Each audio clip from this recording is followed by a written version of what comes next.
नमस्कार, मी अक्षय पुन्हा एकदा तुम्हा सर्वांचं एडीएन बातमीपत्रात मनपूर्वक स्वागत करतोय। आज दिवसभरात घडलेल्या संपूर्ण घटनांचा आढावा आपल्याला घ्यायचाच आहे, परंतु त्या अगोदर नजर टाकूया आज दिवसभरात घडलेल्या काही महत्त्वाच्या आणि ठळक घडामोडींवरती। मुख्यमंत्री देवेंद्र फडणवीस यांनी छत्रपती संभाजीनगर शहरात येऊन सादर केलाय छत्रपती संभाजीनगर महापालिका विकासाचा अजेंडा। संजय शिरसाट हे कधी कधी घसरतात असं म्हणत राष्ट्रवादीचे नेते सुनील तटकरे हे मंत्री शिरसाटांवरती घसरले। आता बघूया सविस्तर बातम्या। मुख्यमंत्री देवेंद्र फडणवीस यांनी गुरुवारी 8 जानेवारी रोजी छत्रपती संभाजीनगरातील बँक्वेट हॉल येथे प्रगत मुलाखत देत छत्रपती संभाजीनगर महापालिका निवडणुकीतील भारतीय जनता पक्षाचा अजेंडा सादर केला। यात त्यांनी जिल्ह्यातील विविध विकास कामांबाबत सविस्तर दिलखुलास माहिती दिली। पहिल्यांदा तर मला या गोष्टीचा खरोखर आनंद आहे की छत्रपती संभाजीनगरचा महापौर हा पहिल्यांदा आपण निवडणार आहोत। यापूर्वी औरंगाबादचा महापौर होता, आता छत्रपती संभाजीनगरचा महापौर असणार आहे। आणि तुम्ही जो विषय सांगितला, आपल्या देशाच्या प्रधानमंत्री महोदयांनी आपल्याला जी पंचसूत्री दिली, त्या पंचसूत्रीमध्ये गुलामगिरीच्या सर्व निशाणे आपल्याला पुसायचे। आपण इतिहास पुसत नाहीये, पण इतिहासातनं ज्या ठिकाणी गुलामगिरीची जाणीव होते त्या ठिकाणी मात्र तो इतिहास आपण जो खरा आहे तो या ठिकाणी मांडला पाहिजे। आणि म्हणूनच देशामध्ये अनेक शहरं, आपल्याला माहिती आहे की अलाहाबादचं प्रयागराज झालं, आता अलाहाबाद काही शतकं होतं, त्याच्या आधी हजारो वर्ष त्याचं नाव प्रयागराज होतं, तीर्थराज प्रयाग त्याला म्हणायचे। आणि म्हणून ही जी काही निशाणी आहे, आता औरंगजेब हा काही भारतीय नव्हता किंवा भारताचा तो कोणी भारतीयांचा लागतही नव्हता, अगदी भारतीय मुसलमानांचा देखील तो हिरो नव्हता, आयकॉन नव्हता, कोणीच नव्हता। या भारतावर आक्रमण करून भारतातली हिंदूंची मंदिरं पाडणं, इथल्या लोकांना त्रास देणं, जिजियासारखा कर लादणं, अशा गोष्टी त्यांनी केल्या होत्या। त्यामुळे त्याची निशाणी जपण्याचं काहीच कारण नाही आहे। आणि म्हणूनच या शहराचं नाव ज्यांनी खऱ्या अर्थानं, बघा छत्रपती संभाजीराजे जे होते ना, यांचं जे बलिदान आहे त्या बलिदानाचा असर असा होता की जो औरंगजेब छत्रपती शिवाजी महाराज आपल्यातनं गेल्यानंतर या विचाराने इथे आला होता राजधानी बनवून की आता मराठ्यांना संपवून टाकेल, हिंदवी स्वराज संपून जाईल। पण त्या हिंदवी स्वराज्याचं तेज हे छत्रपती संभाजी महाराजांनी असं जीवित ठेवलं की औरंगजेबाची कबर इथे तयार झाली, पण हिंदवी साम्राज्य या ठिकाणी संपलं नाही। आणि म्हणून याचं नाव छत्रपती संभाजीनगरच तेच आहे आणि तेच राहील। मंत्री संजय शिरसाट कधी कधी घसरतात असं म्हणत राष्ट्रवादी काँग्रेसचे नेते सुनील तटकरे यांनी शिरसाटांवरती टीका केली आहे। तर राष्ट्रवादीचं भविष्य काय यावरती त्यांनी पक्षाचं धोरण सुद्धा व्यक्त केलं आहे। संजय शिरसाटांची अनेक विधानं मी पाहिली, ती अनेक वेळेला व्यवस्थित असतात, पण कधी कधी घसरतात। कधी कधी, मी अनेक वेळेला म्हणत कधी कधी, त्याच्यात हे धोतक दिसते। कारण त्यांनी पवार साहेब एनडीएमध्ये जाणार असं म्हणण्याचं धाडस करण्याचं कारण काय? Who easy for that? How can be positive ticket? How we can? Pawar साहेब, मी सांगितलं ना, ड्यू रिस्पेक्ट, आम्ही वेगळी भूमिका घेतली त्यामुळे आम्ही टीकेला समोर गेलो, जाते आहोत, पण कारण आम्हाला साहेबांनी घडवलं, पण आम्ही एक भूमिका निर्धाराने घेतली ना, आम्ही एकत्रितपणाने बसून निर्णय घेतला ना आम्ही। त्याच्यामुळे आम्ही लोकसभा वेगळे लढलो, विधानसभा वेगळे लढलो, आम्हाला विधानसभेत जनतेने यश दिलं, सरकारमध्ये आम्ही त्या ठिकाणी आहोत, हा भाग झाला। आता एखाद्या पक्षाच्या एखाद्या मंत्र्यांनी पवार साहेबांसारख्या लोकत्व नेतृत्व इंडियामध्ये जाणार असं बोलणं मला स्वतःला वाटतं की उचित नाही। शेवटी प्रत्येकाला लोकशाहीमध्ये बोलण्याचा अधिकार आहेच, आणि शिरसाट एकदम फुल स्पीडमध्ये असतात, त्याच्यामध्ये कदाचित त्यांचं विधान असेल। 14 वर्ष आम्ही आणि काँग्रेस लोकशाही आघाडीच्या सरकारच्या माध्यमातून सत्तेवर होतो त्यावेळेला स्थानिक स्वराज्य संस्थांच्या निवडणुका ह्या वेगळ्या लढल्या गेल्या. 99ला तर राष्ट्रवादी काँग्रेस पक्षाची स्थापना झाली. त्यावेळेला अत्यंत गलिच्छ शब्दात त्यावेळच्या काँग्रेसच्या नेतृत्वाने शरद पवार साहेबांच्यावरती प्रचंड टीका केली. पण निवडणुकीच्या नंतर आम्ही सत्तेत 15 वर्ष एकत्रित राहिलो. 14 ते 19 देवेंद्रजींच्या नेतृत्वाखालचं सरकार होतं. त्यावेळेला सुद्धा शिवसेना, भाजप, मुंबई, कल्याण, डोंबिवली, ठाणा सगळीकडे एकमेकाच्या विरोधात लढणं. त्यावेळेला सुद्धा याच पद्धतीचे शब्दप्रयोग झालेले आपल्याला आठवत असतील. कल्याणला, मुंबईला काय झालं, पण सत्ता आपापल्या परीने आम्हाला द्यावं लागेल. पण निवडणुकीपूर्वी ज्या वेळेला आम्ही सगळेजण बसलो होतो त्यावेळेला परस्परांच्या विरोधामध्ये स्थानिक पातळीवरच्या परिस्थितीनुसार आपण वेगळे लढतो किंवा कटुता होणार नाही याची वक्तव्य करावीत असं ठरलं होतं. तरी एका दीर्घकाळ आम्ही एकत्रितपणाने काम केलं. 99 पासून 23ला आम्ही वेगळा निर्णय घेतला. त्याच्यामुळे इतरांच्यात जेवढी कटुता निर्माण झाली तेवढी नाही झाली. निवडणूक सोबत लढताना थोडंसं समाधानाची भूमिका येणं हा भाग होऊ शकतो. पण याचा अर्थ उद्याच्या भवितव्यामध्ये काय घडेल असं लगेच अनमार्थ काढणं योग्य नाही. काळाच्या उदरात काय दडलेलं असेल ते आपोआप बाहेर नंतर येईल. पण आज तरी तशा पैकी कुठली चर्चा माझ्या स्तरावरती किंवा राज्य पातळीवरती कुठे त्या ठिकाणी नाही. छत्रपती संभाजीनगरात एमआयएमची पदयात्रा सुरू असताना जिन्सी चौकात एमआयएमचे प्रदेश अध्यक्ष इम्तियाज जलील यांच्या वाहनावरती हल्ला करण्यात आला होता. परिस्थिती नियंत्रणात आणण्यासाठी पोलिसांनी लाठीचार्ज करत जमाव पांगवला. या प्रकरणी जिन्सी पोलीस ठाण्यात 50 जणांविरुद्ध गुन्हा दाखल करण्यात असल्याची माहिती पोलीस उपायुक्त रत्नाकर नवले यांनी दिली आहे. कालच्या गुन्ह्यामध्ये एकूण 6 आरोपी आतापर्यंत अटक करण्यात आलेले आहेत आणि 13 लोकांच्या नावाने फिर्याद आहे. व्हिडिओ बघून आम्ही सीसीटीव्ही फुटेज बघून बाकीचे आरोपी निष्पन्न करण्याचा प्रयत्न करतोय. निष्पन्न होतील जशी नावं त्याप्रमाणे पथकं आमची कार्यरत आहेत आणि पुढील आरोपी सुद्धा जे फरार आहेत ते सुद्धा अटक करण्यात येतील. किती लोकांवर गुन्हा आतापर्यंत 13 आणि इतर 40 ते 50 अशा लोकांवर गुन्हा दाखल आहे. इतरची जी नाव आहेत ती फुटेज आणि जे व्हिडिओ क्लिप आणि आमच्या कर्मचाऱ्यांच्या माहितीवरून आम्ही निष्पन्न करतो. निष्पन्न नेमका गुन्हा कुठला आहे? हल्ला केल्याचा आहे की जमावबंदी आदेश झुगारण्याचा आहे? त्याच्यामध्ये पोलीस फिर्यादी आहे, जमावबंदी आदेश झुगारण्याचा आहे आणि बाकी सगळे जे सेक्शन आहे घटनेप्रमाणे ते लावण्यात आलेले आहे. दरम्यान ज्या ठिकाणी एमआयएम आणि अन्य पक्षांच्या कार्यकर्त्यांमध्ये राडा झाला होता त्याच ठिकाणी एमआयएम पक्षाचे सुप्रीमो असिदुद्दीन ओवेसी यांनी पायी रॅली काढत शक्ती प्रदर्शन केलं. यावेळी प्रदेश अध्यक्ष इम्तियाज जलील यांच्यासह अनेक मोठे नेते या रॅलीमध्ये सहभागी झाले होते. एमआयएमचे नेते इम्तियाज जलील यांच्या वाहनावरती बुधवार रोजी हल्ला करण्यात आल्याची घटना घडली होती. छत्रपती संभाजीनगरमध्ये इम्तियाज जलील यांच्या वाहनावरती हल्ला करण्यात आला होता. जलील यांचा प्रचार सुरू असतानाच ही घटना घडली होती. त्यांच्या वाहनावरती शस्त्रांनी वार करण्याचा प्रयत्न झाला. नाराज कार्यकर्त्यांनी जलील यांच्या वाहनावरती हल्ला करण्याचा प्रयत्न केल्याची घटना घडल्यानंतर गुरुवारी त्याच ठिकाणी एमआयएम आणि अन्य पक्षांच्या कार्यकर्त्यांमध्ये राडा झाला होता. त्याच ठिकाणी एमआयएम पक्षाचे सुप्रीमो असदुद्दीन ओवेसी यांनी पायी रॅली काढत शक्ती प्रदर्शन केला. ओवेसी यांनी हजारो कार्यकर्त्यांसह जिन्सी परिसरातील अनेक भागात बाईक रॅली काढत आपलं वर्चस्व सिद्ध करण्याचा प्रयत्न केला. यावेळी त्यांनीही मतदारांना अभिवादन करत मतदान करण्याचं आवाहन देखील केलं. महापालिका निवडणुकीत जुन्या कार्यकर्त्यांना डावलण्यात आलं, अशा लोकांना संधी देण्यात आली जे नवीन आहेत असा आरोप करत नाराज कार्यकर्त्यांनी बुधवारी जलील यांच्या वाहनावरती हल्ला केल्याची घटना घडली होती.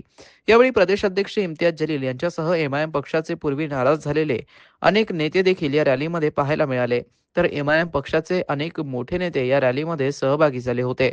एमआयएमचे नेते इम्तियाज जलील यांच्या वाहनावरती बुधवार रोजी हल्ला करण्यात आल्याची घटना घडली होती. छत्रपती संभाजीनगरमध्ये इम्तियाज जलील यांच्या वाहनावरती हल्ला करण्यात आला होता. जलील यांचा प्रचार सुरू असतानाच ही घटना घडली. त्यांच्या वाहनावरती शस्त्रानं वार करण्याचा प्रयत्न झाला. नाराज कार्यकर्त्यांनी जलील यांच्या वाहनावरती हल्ला करण्याचा प्रयत्न केल्याची घटना घडल्यानंतर गुरुवारी त्याच ठिकाणी एमआयएम आणि अन्य पक्षाच्या कार्यकर्त्यांमध्ये राडा झाला होता. त्याच ठिकाणी एमआयएम पक्षाचे सुप्रीमो असिदुद्दीन ओवेसी यांनी पायी रॅली काढत शक्ती प्रदर्शन केलं. शहरवासियांना एक सुवर्ण संधी. तुम्ही एखादा व्यवसाय करताय का? मग एडीएन वरती जाहिरात करा आणि मिळवा व्यवसायात मोठा फायदा. तर वाट कसले बघत आहात? आत्ताच खाली दिसत असलेल्या नंबरवरती संपर्क करा. आपल्याला अजूनही काही बातम्यांचा आढावा घ्यायचा आहे, परंतु इथे वेळ झाली आहे एका छोट्याशा ब्रेकची. कुठे जाऊ नका, पाहत रहा एडीएन न्यूज.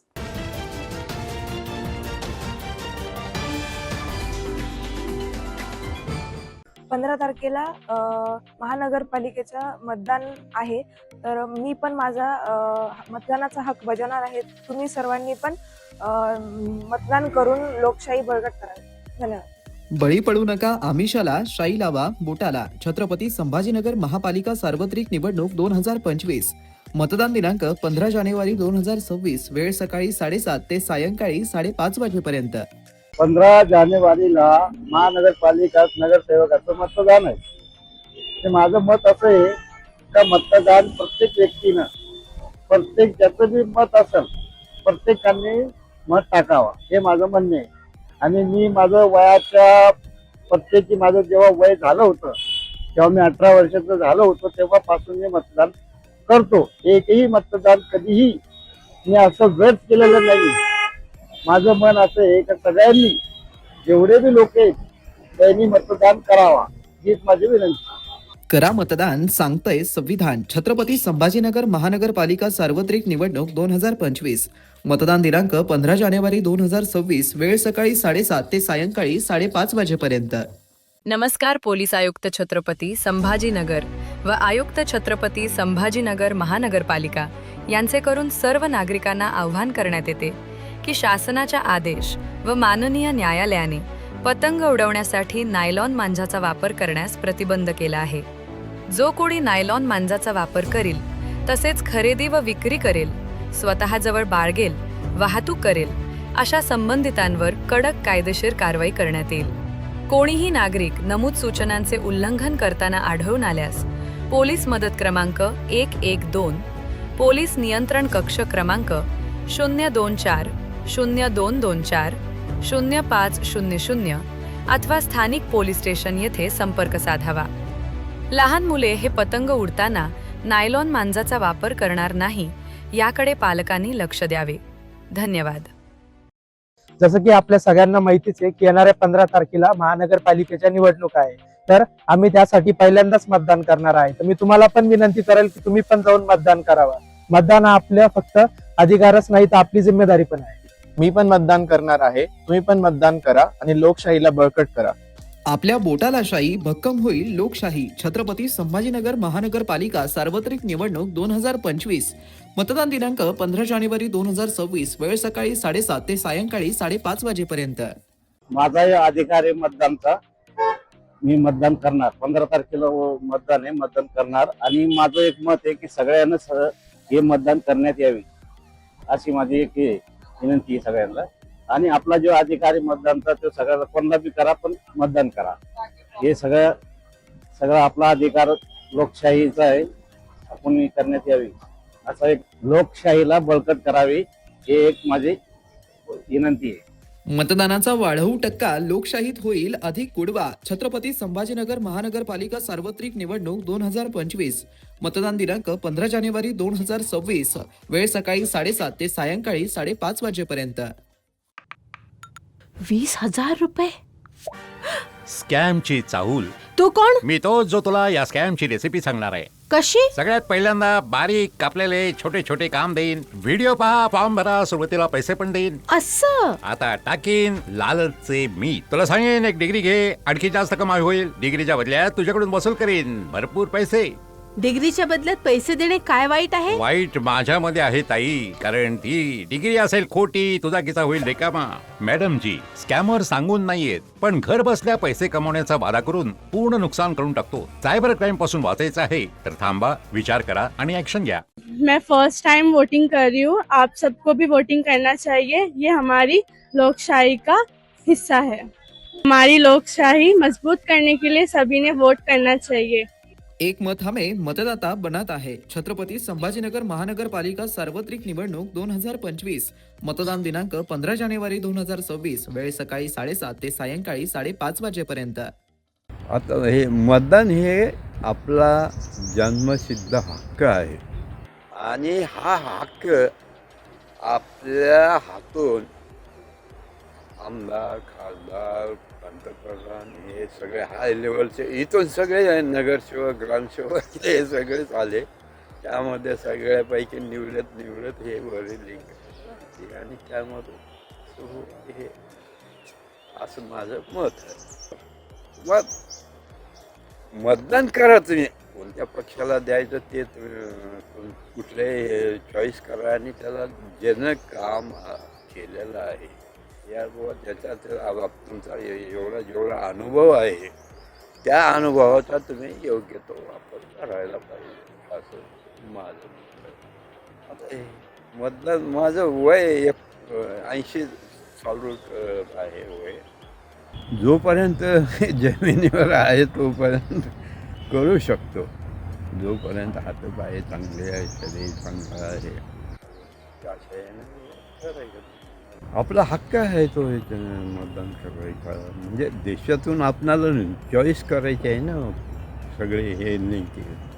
आपल्या बोटाला शाही भक्कम होईल लोकशाही. छत्रपती संभाजीनगर महानगरपालिका सार्वत्रिक निवडणूक 2025. मतदान दिनांक 15 जानेवारी 2026. वेळ सकाळी 7:30 ते सायंकाळी 5:30 वाजेपर्यंत. अनेकांच्या मनात स्वप्न असते की देशाची सेवा करायची, परंतु काही लोकच योग्य प्रशिक्षण घेऊन ते वास्तवात पूर्ण करतात. वास्तविक सैनिक बनणे सोपं काम नाही, कारण प्रशिक्षणाच्या मैदानापासून ते युद्धाच्या रणांगणापर्यंत प्रत्येक क्षण संघर्षमय असतो. फक्त जो इमानदार, समजूतदार असेल आणि ज्याची इच्छाशक्ती प्रबळ असेल असाच व्यक्ती या क्षेत्रात टिकू शकतो. प्रत्येक वर्षी अनेक परीक्षार्थ्यांना यश प्राप्त होते, ते फक्त आणि फक्त गरुड झेप अकॅडमी. पंख आम्ही देतो, उंच भरारी तुम्ही घ्या.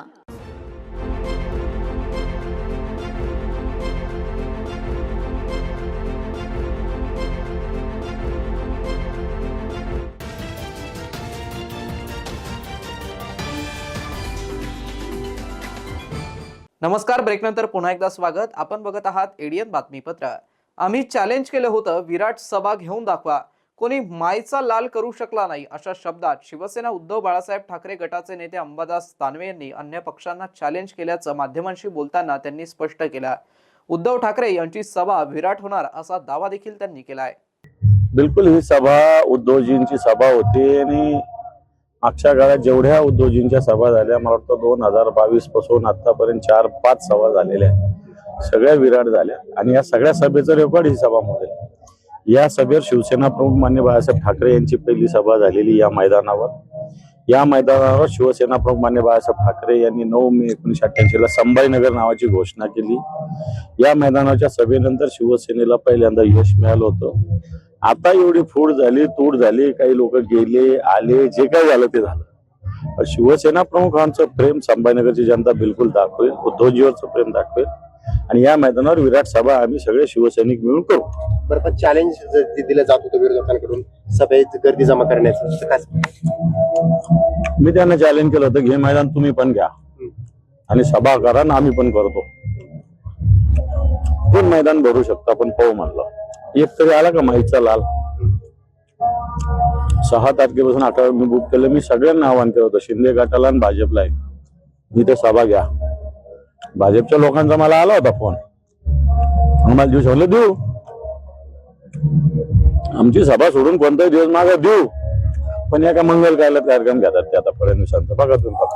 आशा विजय निकाळजे यांनी प्रभाग क्रमांक 3 ब मधून अपक्ष उमेदवारी अर्ज दाखल केला असून त्यांनी यापूर्वी नगरसेविका पद भूषवलेल्या अनेक कामांचा आढावा एडीएनच्या माध्यमातून सादर केला. तर महिला सुरक्षा आणि अन्य विषयांवरती अधोरेखित मुद्द्यांवरती त्या निवडणूक रिंगणात उतरल्या असल्याचंही त्यांनी सांगितलं आहे. प्रभाग क्रमांक 3 मधून अपक्ष म्हणून उमेदवारी दाखल केलेली आहे. माझी निशाणी कब्बशी आहे. राजकीय पक्षांकडून ऑफर होती. सर्व पक्षांनी म्हणजे आम्हाला विचारलं होतं तिकिटासाठी, परंतु आम्ही मागील काही वर्षापासून म्हणजे मी 10 वर्षापासून नगरसेविका आहे आणि तेव्हापासून आम्ही काही ऐतिहासिक कामं हाती घेतलेत, जे की जसं की छावणीमध्ये बंगला नंबर 9-10 डॉक्टर बाबासाहेब आंबेडकरांचं स्मारक आहे. इथे भीमा कोरेगावचं जे आम्ही प्रस्ताव टाकला तो आहे. असे अनेक ऐतिहासिक कामं आम्ही हाती घेतलेत. पक्षामुळे आम्हाला काही लिमिट्स येतात, त्याच्यामुळे आपण काही काम नाही करू शकत, म्हणून मी पक्षाचं तिकीट नाही घेतलं. मी फक्त या वार्डाची नगरसेविका होती, तरी देखील आम्ही भरपूर विकास कामं केलेत. आता अजून 3 वॉर्ड ऍड झाल्यामुळे जे पण मी इथे विकास कामं केले, आता प्रत्येक वार्डामध्ये म्हणजे प्रभाग 3 मध्ये जेवढं पण मला विकास काम करता येईल मी ते पूर्ण करणार. मागील 10 वर्षापूर्वी देखील इथल्या जनतेने मला आमच्यावर विश्वास ठेवून मला अपक्ष निवडून आणलं. तसंच मी यावेळेस पण अपक्षच उमेदवारी भरली आहे. हाच विश्वास जनतेने माझ्यावर दाखवून यावेळी देखील मला निवडून आणावं. आमच्या भीमनगर भावसिंगपुरा या वार्डातून 6-7 उमेदवार महिला ओबीसी मधून फॉर्म भरण्यासाठी इच्छुक होत्या, परंतु माझ्यावर त्यांनी विश्वास ठेवून कोणी फॉर्म भरला नाही. त्यांनी संपूर्ण पाठिंबा दिला, त्याबद्दल मी त्यांचे मनपूर्वक आभार मानते. मी सर्वात पहिले महिलांच्या सुरक्षेसाठी पोलीस चौकीचं आम्ही पहिले पण टाकलं होतं. पोलीस चौकीची मागणी करू परत. आणि इथे सीसीटीव्ही कॅमेरे आम्ही या वार्डामध्ये तर बसवलेलेच आहे, पण जर चान्स भेटला, जर मला जनतेने विश्वास ठेवून निवडून दिलं, तर मी पूर्ण प्रभागामध्ये सीसीटीव्ही कॅमेरे बसवण्याचा प्रयत्न करणार. आणि महिला सुरक्षिततेसाठी जे पण करतील ते मी करेल. मागच्या कार्यकाळामध्ये मला या भागामध्ये मोठ्या प्रमाणात विकास कामं करता आली. तसेच अजून प्रभाग आता माझा मोठा असल्यामुळे इथल्या जनतेने मला आणखी एक चान्स द्यावा की मी अजून पूर्ण प्रभागामध्ये विकास कामे करून या प्रभागाचा विकास करावा म्हणून. बेरोजगारीच्या बाबतीत शासनाच्या व महानगरपालिकेच्या ज्या पण योजना आहेत त्या आम्ही या वॉर्डामध्ये राबवलेल्या आहेत. जनतेने माझ्यावर विश्वास ठेवून मला परत संधी दिली, तर मी या पूर्ण प्रभागामध्ये या योजना परत राबवेल. जे पण बेरोजगार आहेत त्यांना परत संधी उपलब्ध करून देईल. माझी कब्बशी निशाणी आहे. मी फक्त एवढीच विनंती करेल सगळ्या जनतेला की मला माझ्यावर विश्वास ठेवून कब्बशी या निशाणीवर मत देऊन मला विजयी करा. आशा विजय निकाळजे यांना प्रभाग क्रमांक 3 मधून निवडून द्यावं असं आवाहन समाजसेवक विजय निकाळजे यांनी एडीएन सोबत बोलताना केलं आहे. मागील 27 वर्षापासून आम्ही विविध क्षेत्रांमध्ये, धार्मिक क्षेत्रांमध्ये, राजकीय क्षेत्रांमध्ये, सामाजिक क्षेत्रामध्ये अनेक मान्यवर मंडळीच्या सोबत आम्हाला काम करण्याची संधी मिळाली, हे आम्ही आमचं भाग्य समजतो. मागे 10 वर्षापूर्वी माझी पत्नी आशा विजय निकाळजे यांना येथील जनतेने अपक्ष म्हणून बहुमताने या ठिकाणी आम्हाला निवडून दिलं होतं. आणि त्यामुळं मागील 10 वर्षामध्ये या भागाचा सर्वांगीण विकास करण्यासाठी आम्हाला संधी मिळाली. आणि या कामी तत्कालीन आरोग्यमंत्री माननीय राजेश टोपे साहेब, त्यानंतर अंबादास दानवे साहेब, माननीय संदीपान भुमरे साहेब, माननीय खासदार इम्तियाज जलील साहेब, त्याचप्रमाणे माननीय आमदार संजय शिरसाट साहेब, माननीय अतुलजी सावे साहेब आणि माननीय भागवत कराड साहेब यांनी भरघोस निधी सर्व पक्षांनी माझ्या वार्डासाठी दिला. आणि त्यामुळे मनपाच्या निधीसोबतच इतर सर्व कामे या ठिकाणी करण्यासाठी आम्हाला संधी मिळाली. यामध्ये प्रामुख्याने लाल माती येथील जो मुख्य पूल आहे, भीमनगरच्या रस्त्याचा जो अतिक्रमणाचा प्रश्न होता तो असेल, या भागातील सर्वच प्रमुख रस्ते ज्या वसाहतीला जोडणारे आहेत त्या ठिकाणी मोठ्या प्रमाणावर कधी नव्हते झाले असे मोठे सिमेंटचे रस्ते या भागामध्ये झाले. 4 उद्यानं झाले. आणि या भागामध्ये हे सर्व करत असताना मला सर्वात प्रामुख्याने प्रदीप जयस्वाल साहेब यांची मोठी मदत झालेली आहे. कारण त्यांनी त्यांच्या दोन्ही कार्यकाळामध्ये, दोन्ही आमदारकीच्या कार्यकाळामध्ये इतर वार्डाच्या तुलनेमध्ये सर्वात जास्त निधी आमच्या या भागासाठी दिलेला आहे. आणि त्यामुळं हा आपल्याला सर्व विकास दिसत आहे. माननीय भीमराव आंबेडकर साहेब, जे बाबासाहेबांचे सख्खे नातू आहेत, त्यांनी एका म्हणजे मुलाप्रमाणे आम्हाला जपलं. या भागामध्ये जेवढे मी विकास कामं केली असेल, बहुतांश विकास कामांचं उद्घाटन मी आदरणीय भीमराव आंबेडकर साहेब यांच्या हाताने करू शकलो. डॉक्टर बाबासाहेब आंबेडकरांच्या परिवारातील माता भीमाई गार्डन असेल, माता रमाई भीमराव आंबेडकर उद्यान असेल, मीराताई भैयासाहेब आंबेडकर मार्ग असेल, अशी विविध कामं बाबासाहेबांच्या परिवारातील या ठिकाणी देता आली. वामनदादा कर्डक यांच्या नावाने मोठं सभागृह उभं करता आलं. जी उभा केलेली कमान होती भीमनगरमध्ये त्याला सांची प्रवेशद्वार असं नाव दिलं. असे सर्व कामं करत होतो. फक्त वार्डात नगरसेवक म्हणून काम केलं नाही, तर समाज हितासाठी आम्ही शहर विकास कृती करून माननीय राजेंद्र दाते पाटील साहेब असतील, आदरणीय आमचे ऋषिकेश कांबळे सर असतील, हे सर्व मोठ्या मंडळीसोबत मला एक छोटा कार्यकर्ता म्हणून चांगल्या पद्धतीने काम करता आलं. आणि यांच्या मार्गदर्शनामुळं मी आमच्या संपूर्ण वार्डामध्ये मोठे विकास कामं करू शकलेलो आहे. आम्ही पाठीमागं अपक्ष म्हणून निवडून आलो होतो, याही वेळी अपक्ष आहोत. या दरम्यान सर्वच पक्षांनी उमेदवारी देण्यासंबंधी इच्छा दर्शवली होती, परंतु आम्ही नम्रपणे ती नाकारली. कारण हातामध्ये जे ऐतिहासिक काम आहेत, त्यामध्ये डॉक्टर बाबासाहेब आंबेडकरांचा जो बंगला असेल व इतर ऐतिहासिक कामं आहेत, ते कामं पूर्ण व्हावेत, कुठलाही अडचण येऊ नये. आणि त्यामुळं आम्ही परत एकदा अपक्ष लढत आहोत. कारण माझा आमच्या ह्या भागातील प्रभागातील सर्व जनतेवर विश्वास आहे. आताची ही निवडणूक प्रभाग पद्धतीने आहे आणि ती सर्वांसाठीच नवीन आहे. म्हणून माझी जनतेला एक नम्र विनंती आहे की ब कडमध्ये आपण चारही उमेदवाराला मतदान करत असताना आम्ही ब या प्रवर्गातून ओबीसी महिला या ह्याच्यातनं मी माझ्या पत्नी निवडणूक लढवत आहेत. त्यांच्या कबशी या निशाणीवरती आपण मतदान करून आम्हाला भरघोस मताने निवडून द्यावं. तसेच जे उर्वरित 3 आहेत अ क ड याच्यामध्ये देखील चांगल्या नागरिकांची आपण उमेदवाराची आपण निवड करावी आणि या प्रभागाच्या सर्वांगीण विकासासाठी आपलं पवित्र अनमोल मत द्यावं अशी मी आपल्या सर्वांना नम्र विनंती करत आहे. लोकशाही बळकट करण्यासाठी आणि मतदानाची टक्केवारी वाढवण्यासाठी स्वीप टीमच्या वतीने एका विशेष जनजागृती मोहिमेचं आयोजन करण्यात आलं होतं. उस्मानपुरा मनपा CBSE शाळेच्या विद्यार्थ्यांचं प्रभावी पथनाट्य, देवगिरी महाविद्यालयाच्या सुरावली आणि शहरातील लाडक्या आरजेंनी दिलेल्या मोलाचा सल्ला यामुळे हा कार्यक्रम अत्यंत यशस्वी ठरला आहे. तक्रार करण्याचा अधिकार हवा असेल तर मतदान करा. या कार्यक्रमात मतदान जनजागृती प्रमुख तथा उपायुक्त अंकुश पांढरे यांची प्रमुख उपस्थिती होती. महाविद्यालयाचे प्राचार्य रवींद्र पाटील, उपप्राचार्य अपर्णा तवारे आणि गणेश मोहिते व शासकीय महाविद्यालयाचे भगवान कांबळे हे देखील उपस्थित होते. प्राध्यापक बाळासाहेब निर्मळ यांनी सूत्र संचालन केलं. RJ Adnan, RJ Archana, RJ Sejal आणि आरजे अभय यांनी तरुणांशी थेट संवाद साधला. आपण अनेकदा व्यवस्थेबद्दल तक्रारी करतो, पण जर तुम्हाला तक्रार करायची असेल तर आधी तुम्ही जबाबदार नागरिक म्हणून मतदान करणं अत्यावश्यक आहे, असं आवाहन या सर्व आरजेंनी एका सुरात केलं. त्यांच्या या संवादाने तरुणांमध्ये मतदानाविषयी नवी जाणीव निर्माण केली. अंकुश पांढरे यांनी विद्यार्थ्यांना पटवून सांगितलं की त्यांचं एक मत अत्यंत महत्त्वाचं आहे आणि निर्णायक ठरू शकतं.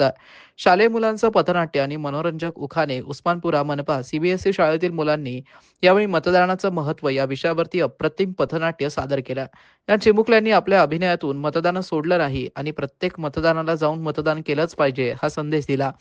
तसेच मुलांनी एकापेक्षा एक छान उखाणे म्हणत उपस्थितांचं मनोरंजन केलं आणि त्यातूनच लोकांना मतदानासाठी प्रेरित केलं. देवगिरी महाविद्यालयात गीतांनी वाढवली आहे या कार्यक्रमाची रंगत. कार्यक्रमाचं दुसरं मुख्य आकर्षण म्हणजे देवगिरी महाविद्यालयातील गायक समूहांचं सादरीकरण.